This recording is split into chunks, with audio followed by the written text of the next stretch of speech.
37 years ago, my parents fell in love with the front gates of Ard Choille. They were completely enchanted by the driveway that curved up the hill, the ground dense with ivy.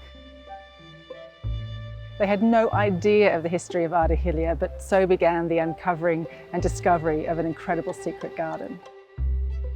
Ard Choille was established by a successful businessman named William McGregor in the 1880s. McGregor was a very proud Scot and set out to recreate the Highlands of Scotland where he grew up.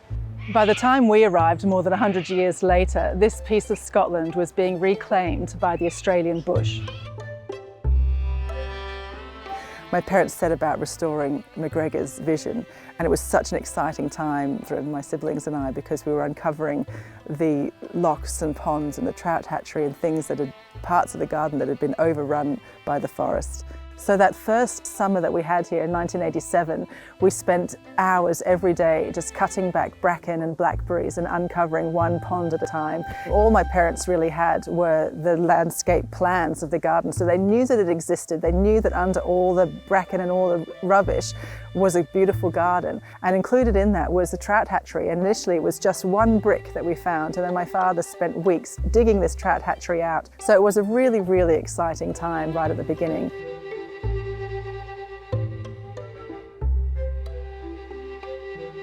As we uncovered the secrets of the Ard Choille garden, we learned more about William McGregor. William McGregor was extremely proud of his Scottish genealogy and the fact that he was a direct descendant of Rob Roy McGregor, the famous Highlander rebel. The McGregor clan, during their years of persecution, became known as the Children of the Mist for their ability to vanish into the Highlands after a raid. And their war cry was Ard Choille, or Ard Choille, in honour of that genealogy and his family history, named this property Ard Choille.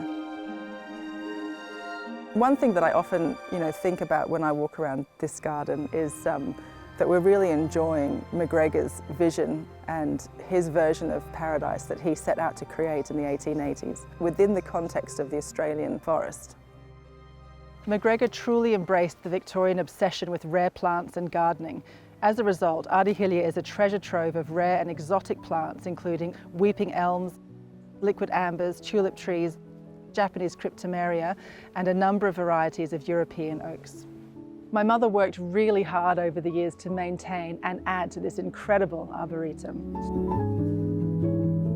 So this shade house is really significant. It's only one of its kind here in Australia. It was shipped out in pieces from Scotland in the 1880s and then reassembled on site.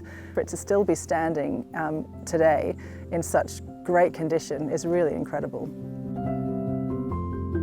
When I was a child, I was so lucky to walk in these gardens and to ride my horses. I'd follow these rock-lined paths all the way up the mountain and just get lost for hours and hours. And one thing that I think anybody who walks through this garden can appreciate is the majesty of the trees that are here.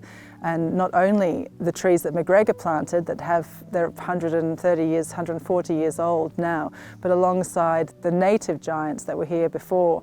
And they must have had a massive impression on McGregor for him not to have cut them down or to make way for what he was planting. And here we are 130 years later, reaping the rewards and the benefits of these enormous trees here in this beautiful landscape.